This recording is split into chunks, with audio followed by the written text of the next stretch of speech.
Hey guys, welcome back today. I hope I hope that the conference is going well for you. New formats, but just lots of things to learn and lots of things to think about.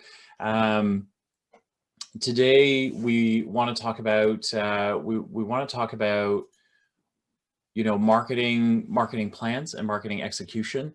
It's something that we want to focus in on and talk about. So the next 40 minutes or so, that's what I'll be doing. I'll get in pretty deep on this, and hopefully this gives you some insight and some thoughts about how you want to adjust marketing plans, how to think about execution, and then how to make sure the whole plan comes together.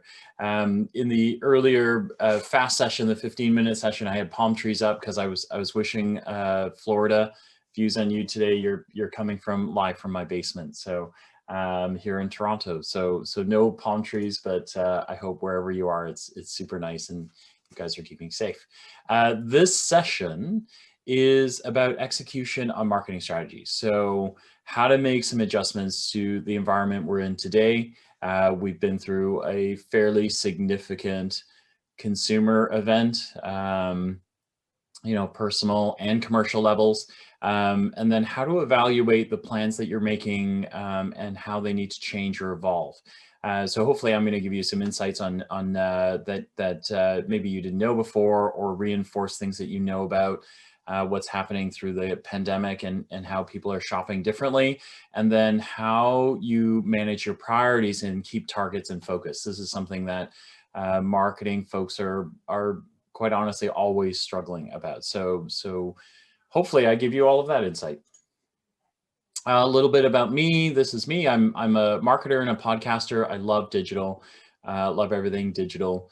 You can find me. My contacts are there on the side. And then I honestly believe this. I believe that marketing digitally is a new skill that everyone needs to learn and adapt. I love telling stories. That is customer stories, helping people understand what your value is, what your value proposition is, how to communicate that so consumers understand you best. And I work with retailers of all shapes and sizes and brands between 2 and 10 million in revenue to help them grow with purpose. So industries I'm involved in: pet, biometric security, consumer packaged goods, tech startups. I'm pretty much all over the place, really attracted by the story, really attracted by the success you guys are having. Okay. So that's me. Every year I come back, I do a version of marketing and marketing plans. And every year I come back to talk about this. So why do I do that? Because one, marketing execution is hard. It is something that every marketer struggles with. Marketing departments struggle with it. And then quite honestly, the way, retail is changing, the way retailers and brands execute continues to change. We've seen that this year. It's been hard. And so, I come back every year because I'm hoping that I drive some value. I help you understand, how this works, and we'll keep talking about how this works and how next year it'll be slightly different, and the year after it'll be slightly different. So it's a process. How to create and execute your marketing strategies. It's definitely a process. So while the environment around us changes, the consumer changes, the products change, the what you value, what the consumer values, all of that changes year to year.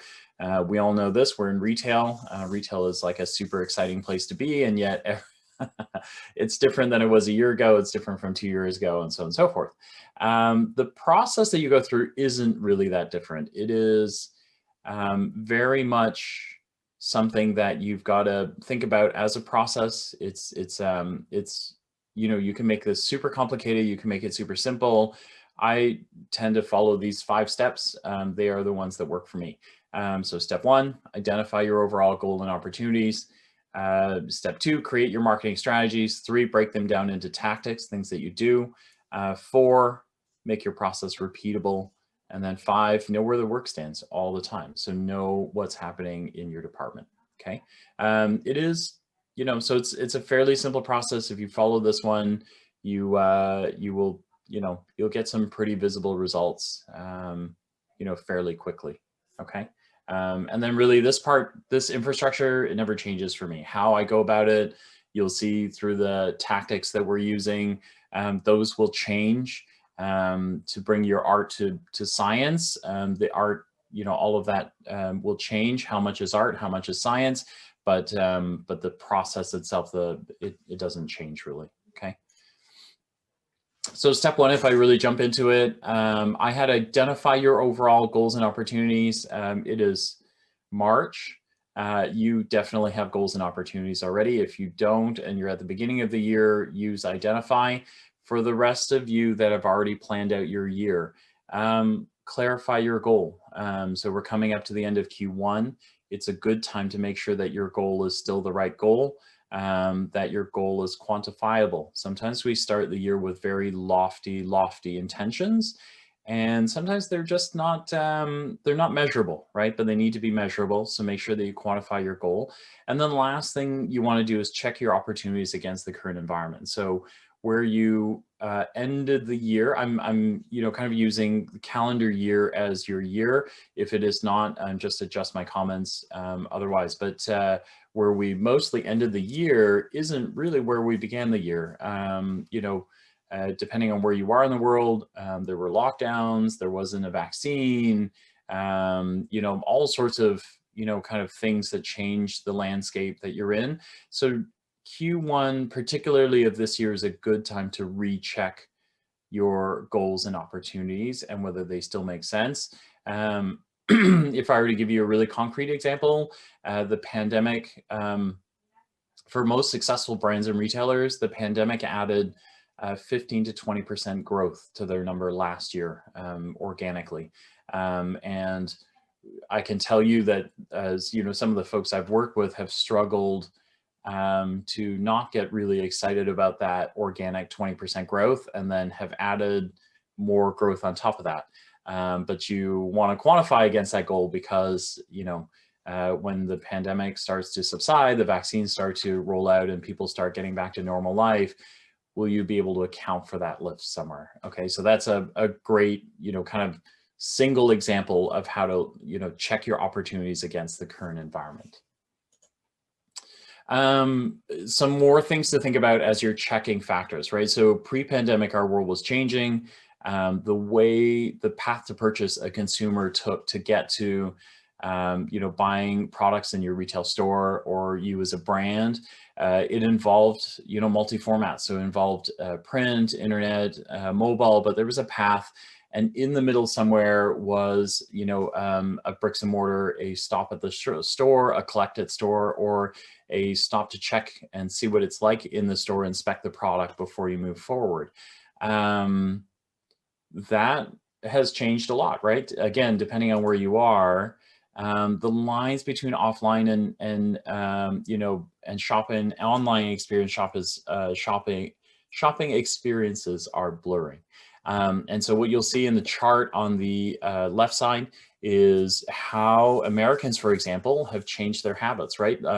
Some of these things we know, either from our days of staying at home, so cooking, home improvement, all of these things have moved up, and then watching TV has moved up. Social media has definitely moved up, and video on all sorts of levels has moved up. And then on the right side of this chart, what you've got is how consumers are going to store or finding your products. It's taken different paths, right? So it's not linear anymore. It's no longer I start with a need. I'm going to go and do some research. I'm going to go ask some friends, because we are so embedded in the media that we have.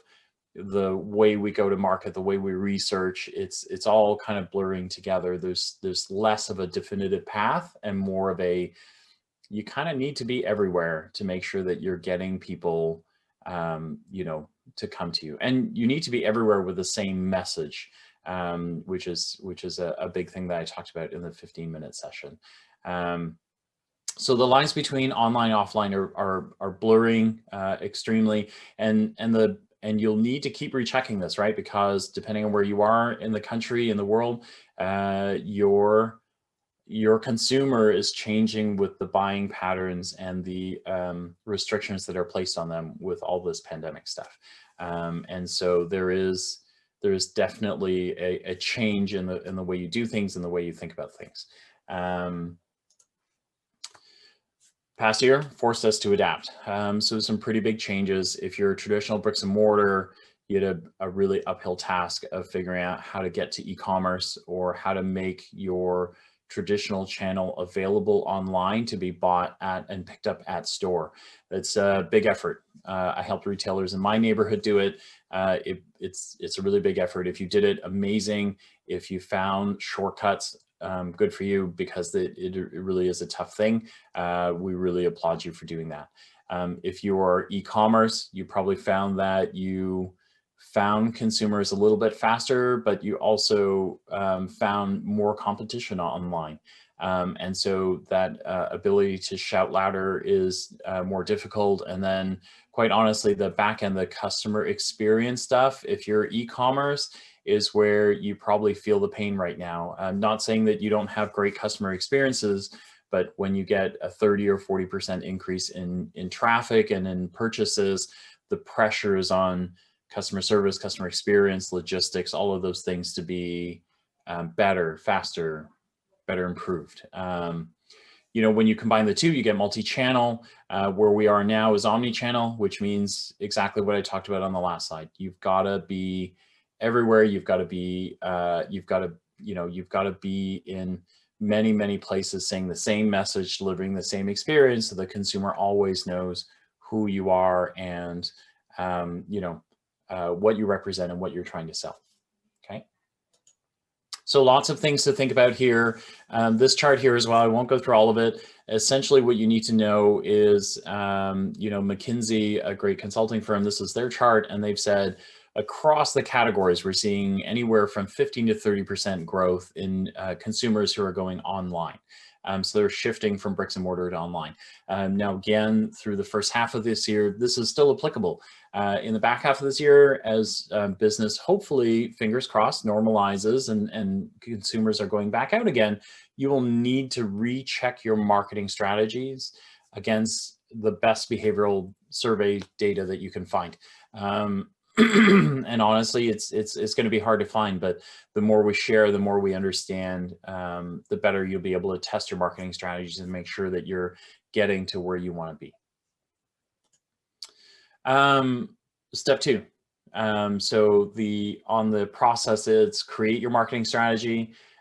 Here, I would say test your marketing strategy. I've just given you all sorts of data around how the consumer is different. Hopefully you've factored those into your marketing plans, but you want to test your strategy to make sure that you've accounted for all the pieces that you need in the mechanics of the process to make sure that you're capturing people on the right path to purchase. I had this chart up earlier. It applies here too. How people ingest data, how they, where they go. Every one of these lines is important to you. You might think, we're a pet brand. Who cares about cooking? Well, where are they going to get cooking information? Where are they going? Probably YouTube, maybe some master classes that will change your path to purchase, your path to, how you reach that consumer. Are you thinking about how to create content that is in cooking or in home improvement? That allows you to be able to get in that consumer's face. So you want to think about all those things. Does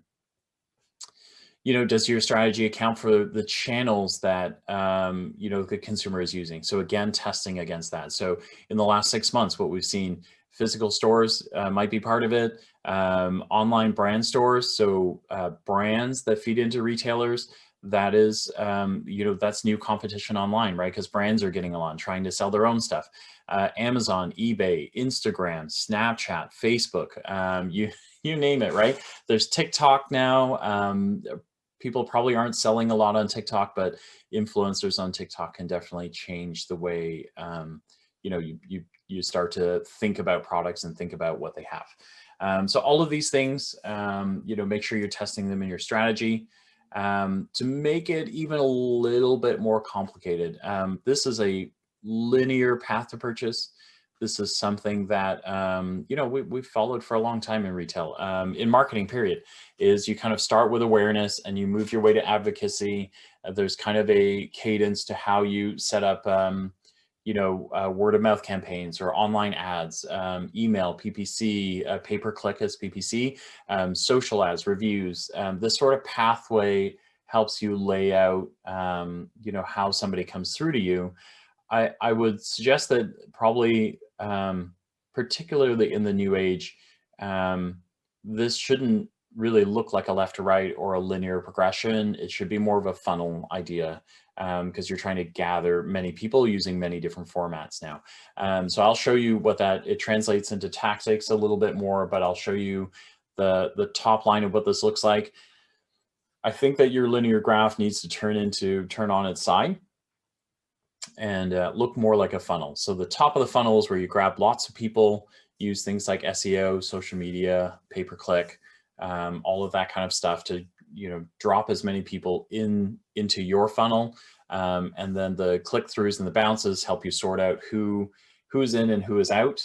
And then readers and leads, prospects, sales are people who are in, bounces are people that are out, that are gone. And then from, you start to narrow down, you know, the point of a funnel is you get lots of people, you start to whittle them out, you get to sales, which is kind of that nexus at the bottom, and then it fans back out because loyalty and customer advocates are people who love you, that are going to spread that out and then drop more people in the top of the funnel. The reason a funnel and not a linear progression anymore is because you know, the funnel allows you to think about, you know, broad strokes, and then it allows you to track analytics better. You know, the linear progression is less about analytics. It's more about a pathway. This is about, you know, analytics and being able to get stuff. I'll show you some of that as well. We'll get into tactics and what all that means as well. Just make sure that as you plan, your plan account for all of these things. So whether you call it a line, you know, a wavy line, a straight line, a funnel, make sure that you kind of account for all of these things in your strategy, that you need mechanisms, or you need to test your strategy, that you have the ability to turn moments in your strategy into one of these stages. If you want to think of it more broadly, less tactics and more strategy, make sure that you're accounting for people who are unaware of your brand. Make sure that you're accounting for blowing up awareness, that they're considering you in their set, that they lead to evaluation, they lead to purchase, and then they lead to usage, and then repeat and advocacy. Okay, so those are the stages that you want to go through to make sure that you are getting to what you need. Okay.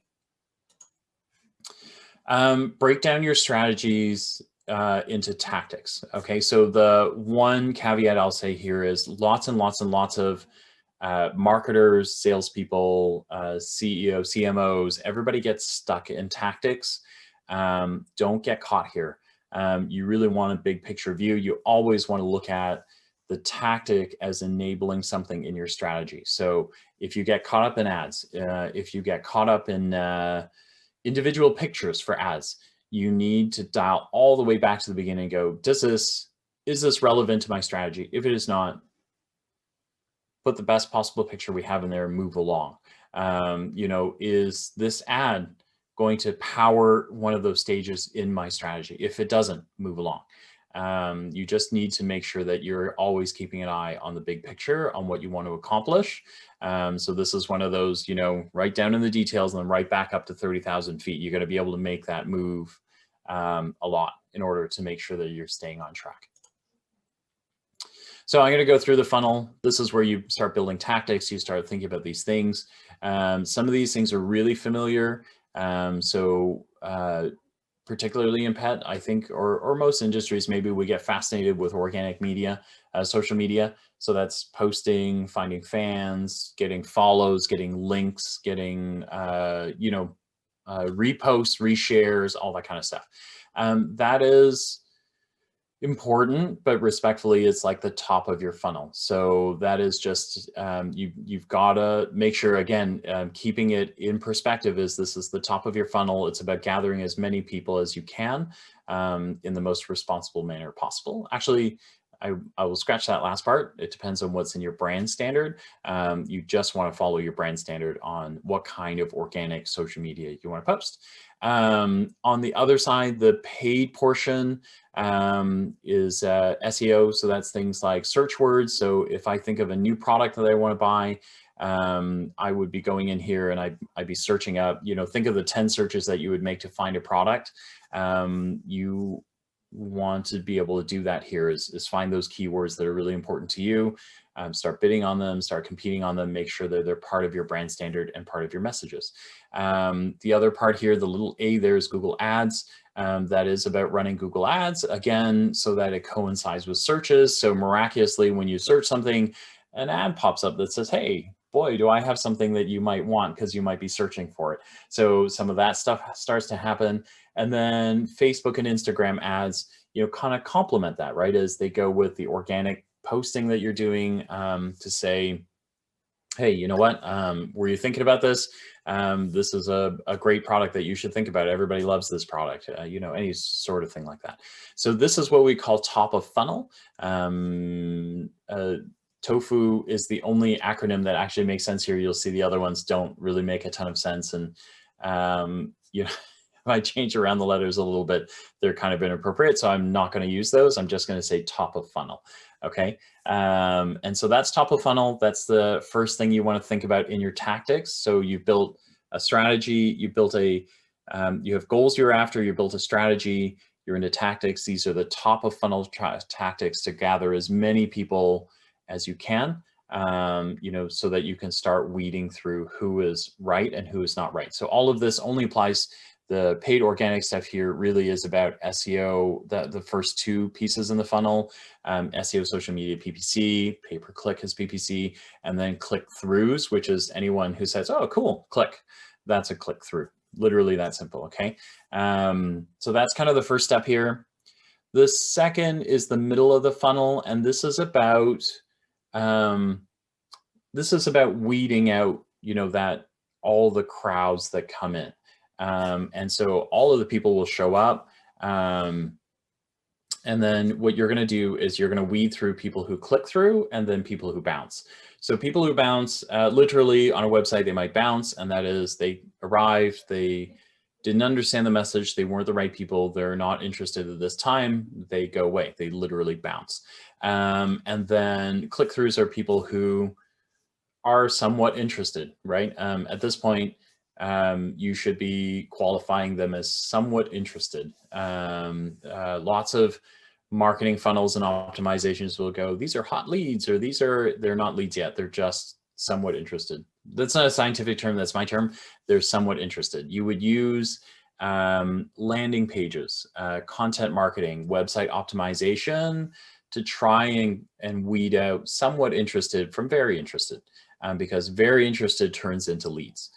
So somewhat interested, landing page optimization could be when they click on something that you're talking about that's a special feature, they would go to a special website that would go, you clicked on this because you really want this.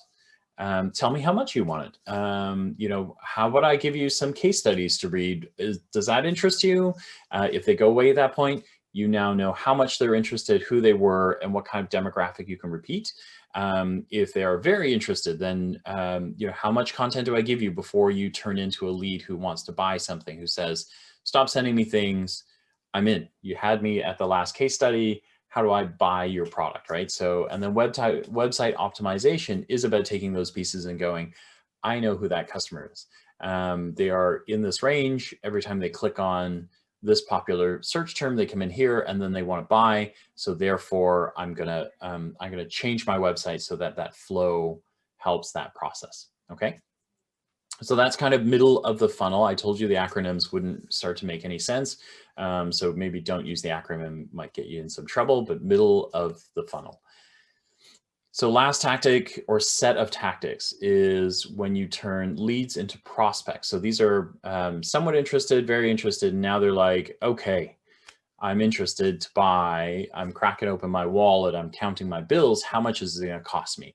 And so that's when you use, things like email marketing, conversion software, customer experience software, to try and tie the sale together. So this is things like MailChimp, Zoho, there's kind of like a million of these, HubSpot, Marketo, Infusionsoft. Like these are all pieces that try and wrap up that last stage of this funnel, the last stage of this funnel, which is how do I get you from the cusp of thinking about it to buying. And this is everything from email marketing to sending them compelling pieces of content to retargeting,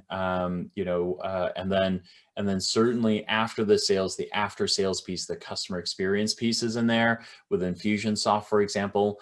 And then, the last piece in there is social media optimization, which is all about, Facebook, Twitter, Instagram, kind of like retweeting things that have gone right for this customer so that other people can see what they've done. So incredibly important things to do. This is kind of tactics as a whole. Let me see if I've got it here. It's pretty busy. I've pushed the aware, unaware, evaluation, purchase, usage, repeat to the right side. Sorry, had to figure out what's right and left. And then on the other side, you can kind of see all the tactics stacked together. So just make sure that as you're building your strategy, that at all times you can kind of go through this and go, this is what I want to do from a strat perspective. What is my set of levers or tactics that's going to help me make that happen? And it's a really good way to recheck, right? So if something I said to you, the beginning helps you recheck your strategy and you're thinking, oh gosh, like I've got to change my strategy. If you change your strategy and then run it through a quick test of this, you'll kind of know whether your strategy is in line or whether you can measure it or not, and then whether it's something that you can actually build. Okay. I'm making some of this sound very simplistic. Not all of it is okay, and not all of it is easy, but is definitely something you want to wrap your head around and make sure that you get that right, because they're incredibly important to your process. So step 4 in this process is to make sure that everything that you do is repeatable. And so, what good is a marketing strategy if you can't repeat it, if you can't rinse and repeat, if you can't iterate on it? So make sure that everything you're building is repeatable. I like this chart. I got it from the data.co guys. I think that you need to always be evaluating your strategy for success. You need to adjust your tactics and then learn from the last time and then recognize the value of a postmortem. So when you're building strategy, always make sure that there's something to analyze and then do the analysis and then stop to check that you understand what the meaning is of the analytics. So it's not enough to throw it all in an Excel sheet and look at it. You actually need to know what happens, because this kind of 3, if you go strategy, analysis, meaning, and you do that all the way through, what you start to realize is you hit gray zones. You'll see in the middle, between strategy and analysis, there's something that says lacks purpose and next steps. So that is an airy-fairy strategy that has no ability to be measured. And so that's kind of your moment as you start to build these things, you do it more often, you start to realize, hey, you know what? I can actually spot a moment where I built something that really just isn't useful at all. So what do I do here? How do I change that? And then the other part is analysis to meaning is I ran the numbers, but the data doesn't tell me anything. It doesn't tell me, it doesn't give me, a next step, or it doesn't give me something to learn. It probably means that what we measured isn't the right things to measure, or that the measurement lacks focus. We need to add another metric in here. And it probably also means that, we lack definition in the strategy, because it means that we don't have clear parameters for success. Okay, so all of this, can't talk enough about this. Like, we could literally do this all day. There are lots of ways to look at your data. The one thing I'll say to you here is, don't go out and collect every data under the sun. It's not about how much data, it's about the quality of data. Make sure that you're getting the right data points, and then don't get stuck. If you have little bits of data, Everybody starts somewhere. You know, if you only have a handful of data points and a handful of numbers, it can still tell you things that you need to learn, and then things that you need to action. Lastly, know where the work stands at all times. And this is building. So I will say that this is not a big company thing. Everyone thinks scorecards and metrics and analytics is a big company thing. It is not. It is a if you're a single proprietor, if you're a multi-level organization, if you're big, small, doesn't matter. You need the numbers. And for most entrepreneurs that I've met in that 2 to 10 million range, there are a lot, that they keep it in their heads, which is okay for a little bit. And then you realize that, as you bring on team members, or you want to be able to articulate things you need to get done, you need to put it down on paper. You need to have scorecards. The good thing is if you're already doing some digital work, there are quite a few scorecards out there. I'll show you, I'm about to show you a bunch of examples here, but you can, there are lots of scorecards out there that you can have that guide you through what you need.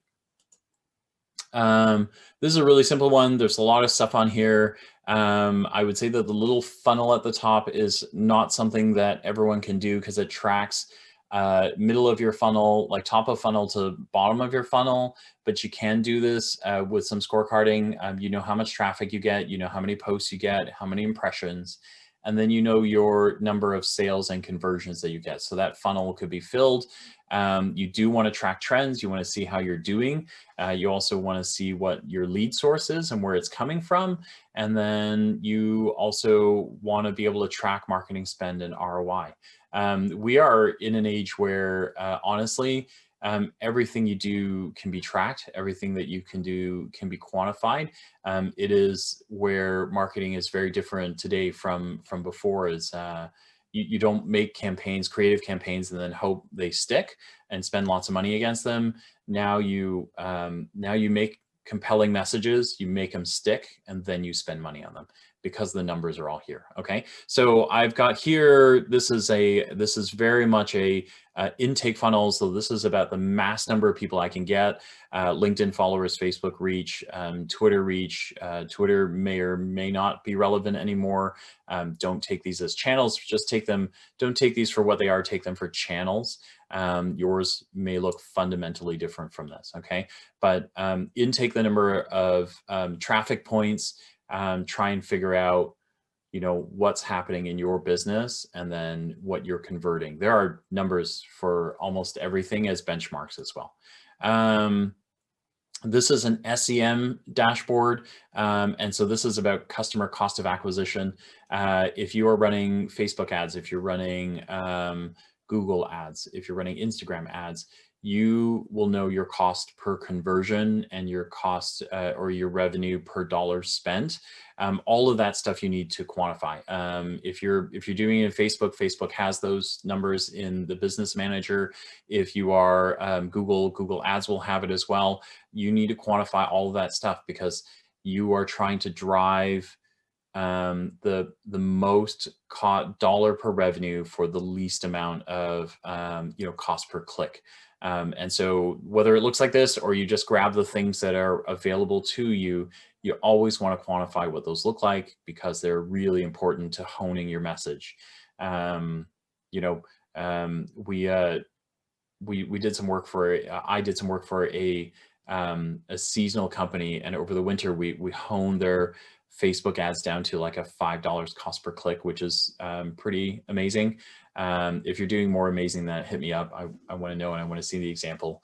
So I learned to be better, but we were so sad at the day that you watch those numbers like crazy. You watch them every week, and then we were watching ours to see when the marketing got old or it got out of season, because you would watch that cost per click start to rise up, or your sales decline, right? So lots of metrics to tell you, hey, this is when your marketing message is now, it's getting tired, it's getting a little old.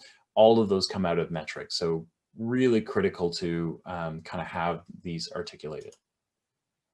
Social media dashboard just tells you what's happening, what you are doing, click-through rates, how much you're paying for, what you're getting out of your paid. So if you're boosting posts, make sure that you know why you're boosting them. If it's just for an audience, you still need a return on investment. So you need to know why you're burning the cash, what it's going to get you. If you drive 10,000 folks to you, but you're, top of funnel, you drive 10,000 folks in and you still only get one person converting, you're either driving the wrong folks in, you're driving the wrong message, you don't have the right call to action. There's lots that you can kind of separate out of that to help you figure out what that is. Okay. Content marketing. All I'm going to say is this one's hard to do if you're doing blog posts, you're doing stuff like that.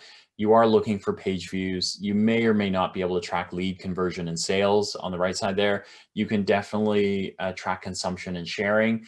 Tells you what your consumers are interested in, what they're researching, who they're sharing it with, who their friends are, which are really important for you to understand how big your product could be, how much it could spread out, okay?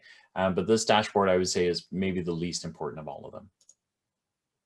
Finally, website analytics. I have a grid up here, but you will have this in your Google Analytics. Hopefully all of you are tracking Google Analytics or some form of that. You need that. You need to see what you're driving in, where they're coming from, what's happening. Where are they coming from? So is your Facebook stuff driving? Make sure you spend the time to connect all of your stuff. If you're running Google ads, make sure it's all hooked up to your panel, your Facebook stuff, Facebook Pixel, all of those kind of little tools.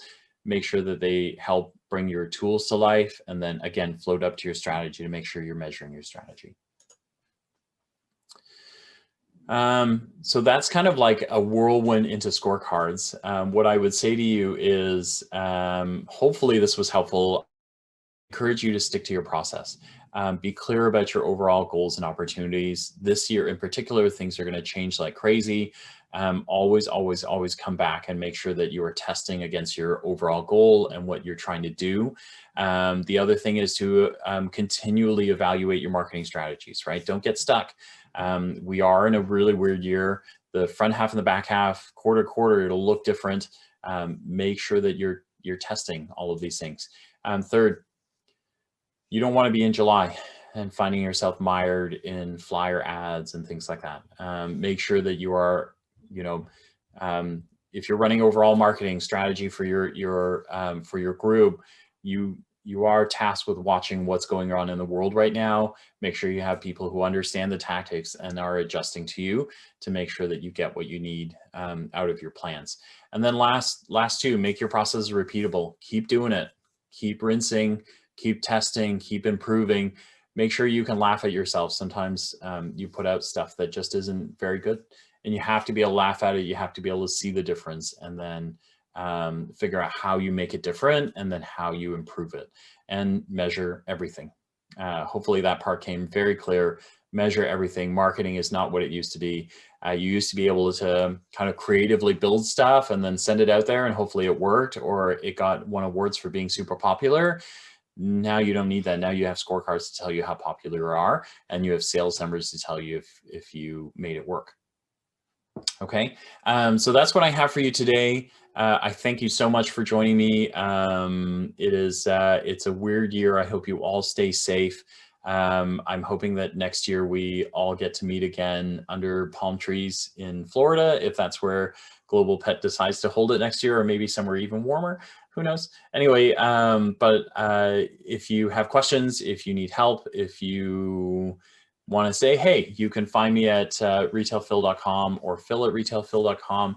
But I thank you so much for your time today, and I hope you have a wonderful conference. Take care. See you soon.